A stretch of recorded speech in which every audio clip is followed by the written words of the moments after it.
This is the plaintiff, Elisa Brown. She says her former landlord, the defendant, owes her money he's illegally keeping of hers. And what he's doing is so against the law. She knows her rights. She filed suit in court, and she's pretty confident the judge will see her side of things today as she seeks the return of her hard-earned $1,000.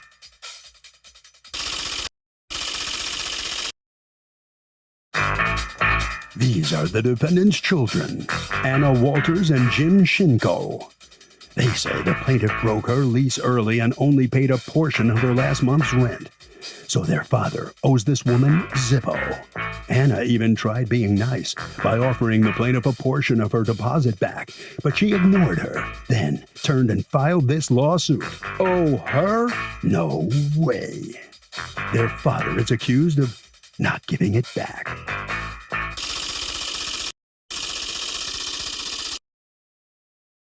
All parties, please raise your right hands. Welcome back to the People's Court. Next case in the docket, the plaintiff says that the defendants were her former landlords, and she says that they have simply stolen her money and she wants some justice stat. But the defendants say the woman broke her lease, didn't pay her rent in full, and they owe her nada. It's the case of this landlord is ungodly. Thank you, Douglas. You're welcome. All right, Ms. Brown, you are suing Mr. Chinko, who is here with Anna Walters, for $1,000 in return of a security deposit that you say they've wrongfully withheld. Tell me what's happening. Yes, so I was a tenant of Joseph Shinko's for almost 4 years. I paid rent on time every month. On May 24th, 2020, my roommate at the time told me that she lost her job from COVID and that she would be moving back in with her parents. I said, I'm really sorry to hear that. Please inform the landlord immediately and we can start looking for a sublet. We had 3 months left on our lease. Joseph Shinko called me the next day asking what I wanted to do, if I wanted to end the lease early or look for a new roommate. And I said, I didn't know ending the lease early was an option, but that would be the best situation. It's easier for you to find a new tenant than for me to find a 3-month roommate. And so we made a verbal agreement that June, which was over 30 days, would be my last month, that he would list the apartment for July 1st. It didn't occur to you that maybe you should follow up with an email or something to make sure you had it in writing or whatever? Now it does, right? Yeah, of course. Yeah. I've been speaking to him for almost 4 years. You know, it wasn't something that occurred to me at the time. Have you ever spoken to his daughter? Yes. She used to live in the downstairs apartment, so I've seen her a few times. Have you ever dealt with her in terms of rent or anything like that? No. Okay. No. She stormed into my apartment once about thinking we had a leak, but that was the first time I saw her. All right. And then, so we made a verbal agreement that June would be my last month. And if he said if he couldn't find a tenant for July and August, that I would be responsible for paying. Okay. And I agreed to that because we both, were fairly confident that the apartment would be rented because it's in a great location. I then looked at the additional terms of the lease agreement. And I saw that it says tenant agrees to give the landlord 30 days notice of intention to vacate, which I was like, okay, great. That's more than 30 days. And then it said the security deposit is not to be used as the last month's rent. It's to be used to protection against physical damages or if excess amount of cleaning is necessary.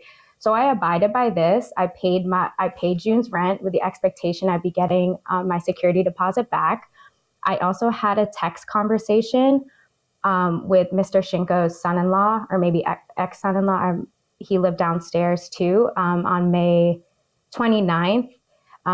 I sent him photos of the apartment. I was trying to help in any way I could to get it re-rented. The apartment. Yes, and I asked him, should I also be trying to find a sublet also?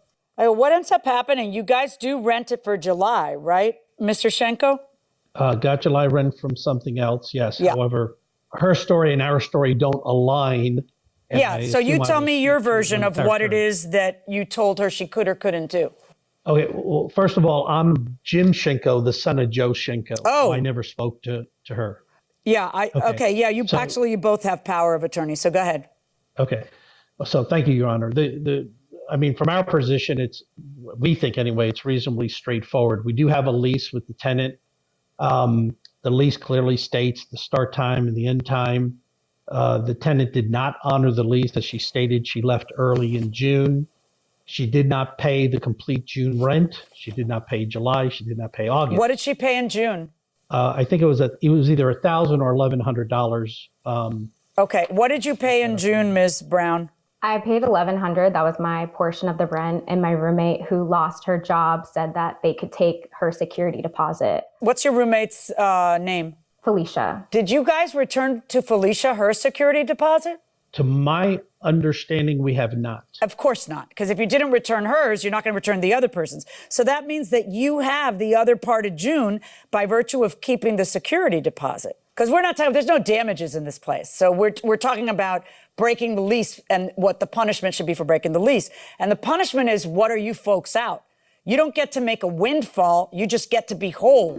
You guys are telling me that the person she spoke to, your father, can't speak for himself, Mr. Shinko? Well, my father's 92 years old, and it probably would have been better if we spoke on his behalf. That's why we're here. No, and I get that. But the thing is that she's saying that she spoke to him and he conducts business matters, and he told her, yeah, no problem, we'll look for someone else. And then you guys did look for someone else and you found someone else. So were you personally involved in discussions with the tenant or no? No, I was not. Okay. But I did clarify with my dad. There was no discussion, according to my dad and even my sister, about extending or allowing her out early. Well, then how? Okay, so in other words, what you're saying is that she said, I'm getting out early, and that's why you re-rented it, because she, sua sponte, on her own, decided that she was going to, without permission, ended up leaving. Well, from what I understand from my dad and Anna, we did not know. There was no discussion with her and my dad about getting out early. We found out from the what we call the building manager, which is Anna's ex-husband. We found out from him that she left. So there was no notice, as far as I understand, and there was no conversation. Anna, at the time, was he your ex or was he your husband? No, I haven't lived there since October of 2017. So Okay. he was my ex. But he's still the building manager. He does manage the building, yes. So, Mr. Shinko, let me ask you this. How did you folks know to rent the place out if you didn't know you had to rent the place out? Because it turns out you got the place rented in July. Well, we were lucky to get it rented in a couple of weeks, but my understanding is Andrew, who is my ex-brother-in-law, contacted my dad to let him know that the tenant left, and then he reached out to the realtor, and they were fortunate enough to get it rented. That's my understanding. And according to you, Ms. Brown, that's not true. You helped to get it rented by taking pictures. And did anybody come and see it while you were there? Not when I was there. I was staying at my boyfriend's place. Okay. But so I left June 15th. I took photos, and Andrew told me May 29th that they gave the listing to a friend. On May 29th, he tells you that the listing has been given to a friend. May 29th. You have the text from Andrew. Yeah, May 29th. And I even asked him, should I also be trying to find a sublet also, because I didn't want to be, just in case. He said he'd let me know. May 29th. Should I be trying to find a sublet also? I'll let you know. This is from Andrew. We are giving the listing to a friend who is a realtor. Hopefully we can rent it. You prefer us to rent it, correct? Yeah, I do. That would be for the best. I think it will get rented. I agree, and I agree. Thank you. What part of that is you guys not knowing she's leaving and not agreeing to her leaving? Well, I think obviously the big disconnect then is when Andrew, when he did tell my dad, apparently, did he tell him, June 15th when she was gone or what? So right. I agree with you there. That says that she was But in any event, what a landlord would be entitled to keep of a security deposit is what you're out. The idea is security deposit is for damages. Clearly, we're not talking about damages in this case. If anything, according to her, she's given us pictures where she left it better than she got it. Let's look at the pictures a second. When she got it, there was a wall that wasn't painted, and the landlord refused to paint it. What? No, did you refuse or did your dad refuse? No, neither one refused. Yeah, exactly. Actually, if you look at the lease, the lease says she's taking it as is. Okay. And my understanding from my dad is she wanted to paint that one particular room or that one particular wall. All right. Is there any But- question about the condition that she left it in? These are her move-out pictures, and it looks pretty good. There's no damages, Yeah, no, actually, there- right? Okay. there's no- It's all no- about no breaking question. of No, the Your Honor, lease. I think- All right. Let me ask Ms. Walters. Ms. Walters, can you explain to me if you guys ended up renting it out for July? You didn't miss July. You didn't miss any other months. It's rented. And you didn't, when you say, it's rented at a lesser amount. what amount is it rented at? 2,000. I sent the evidence of the And what were they paying? 2,100. Okay. So it's rented at $100 less. So certainly Correct. you should be able to keep the $100 that you're damaged, the $100 for missing July, June. and the $100 for August. And August, we got correct, half of yes. June. Your You Honor. did not get half of June. You keep saying that, but here is the issue with June. She paid $1,100, and you guys kept the other girl's $1,000 security deposit. You didn't return Felicia's security deposit, did you, Anna?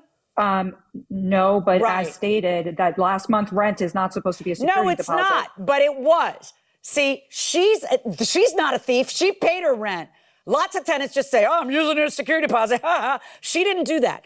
But the other tenant who had lost her job and left, you never gave her security deposit. So you're enriched by that $1,000. That $1,000 goes to paying June rent. You understand that, right? Why doesn't she have to pay her ex-roommate then? That doesn't make any sense. I don't know what you're saying. Why is she entitled to use her Because her roommate's ex-roommate security bailed on deposit? her the same way she's bailing on you. She has to give you notice that she's leaving, that 30 days notice that we're talking about, right? And we'll talk in a second about whether she had permission or not. So her roommate has an agreement not to leave her in a lurch. So you've lost $0 for June, and you've lost $100 for July, and you've lost $100 for August. The lease was supposed to end at the end of August, correct? Ms. Brown?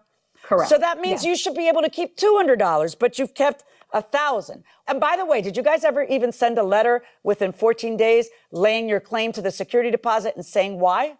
She didn't Yes or comply no? with the terms of yes the lease. or no? Yes or no? No, Did you? absolutely All right. not, I because need we did you not to know. believe that she No, was I need entitled you to to it. know. No, you need to know that that's the law in your state now.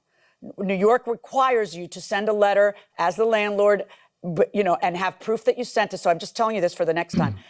Within 14 days, et cetera, et cetera, et cetera, which you guys also didn't do. But that's not even why I'm ruling the way I'm going to rule. I'm ruling the way I'm going to rule because if I don't, you have a windfall. I think you feel it because she's breaking it. You should get a windfall. I guess that's how you feel. Right, but you don't. Right. That's not what the law does. The law makes you whole and makes sure you're not hurt. You are hurt to the tune of the 100 and the 100. Are you hurt to the tune of anything else? If the terms of a lease don't apply, then I guess not. But No, they why apply. have a That's lease why agreement? that's why she can't just willy-nilly run off. There's things she's got to do. Like, for example, speak to the property manager who has apparent authority because he's the property manager, but also she spoke to your dad. There's uncontroverted testimony that she spoke to your dad.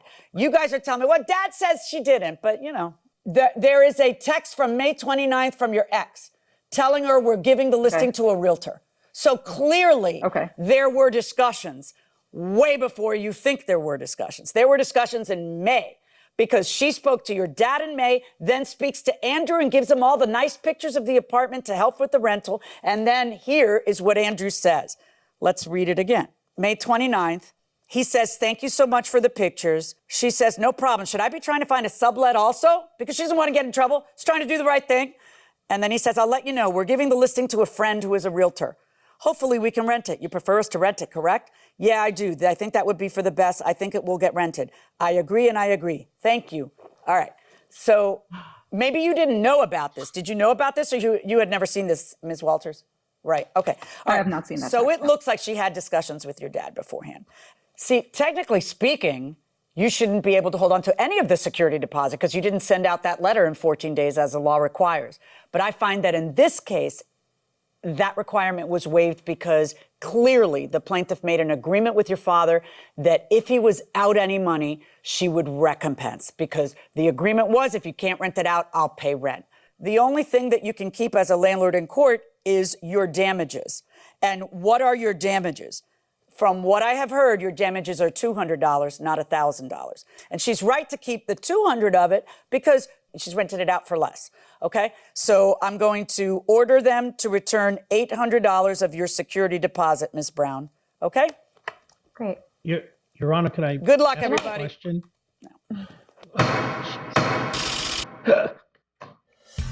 So the plaintiff prevails. She'll get back $800, $200 less than what she was seeking. Mr. Shinko, wanted to ask the judge a quick question before she walked off the bench. What did you want to ask her? Well, I wanted to ask her that there's no proof that the other tenant gave permission for this tenant to use her deposit. So that's the part I don't understand. Why shouldn't this tenant share half the responsibility with the other tenant? That was my... Well, either way, the only thing you lost was the $200. So let's find out now how Ms. Brown feels about the outcome of the case. Ms. Brown, you didn't get $1,000, but you're getting $800. Was it worth filing the lawsuit? It was. I forgot to mention that Anna did call me after I gave them the security deposit demand letter. You know, they said that they told me it wasn't worth fighting, and it was. So I'm happy I did it. Good. Congratulations. It was worth it for Thank you. Okay. All right. That'll bring this case to a close. Let's see what Harvey thinks. Harvey? So, Doug, this is a pretty standard principle that sometimes somebody can owe you money and then you end up settling perhaps for less.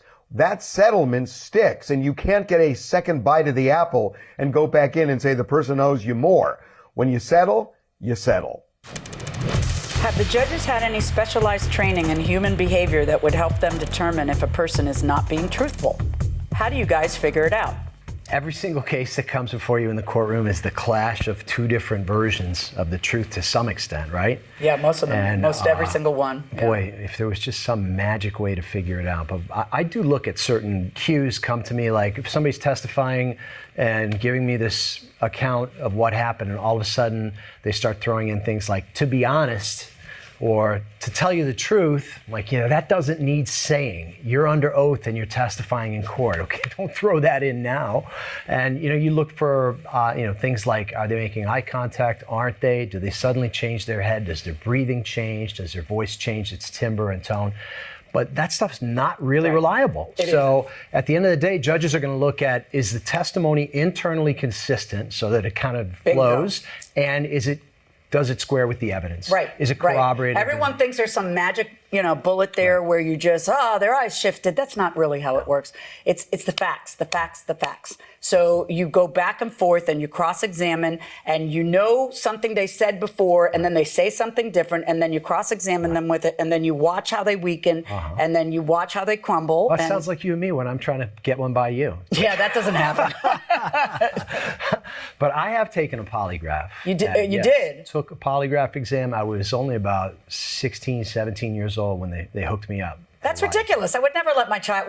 For what? What job did you take a polygraph? It was a store I worked at when I was in high school. I was like a sophomore. And something went missing?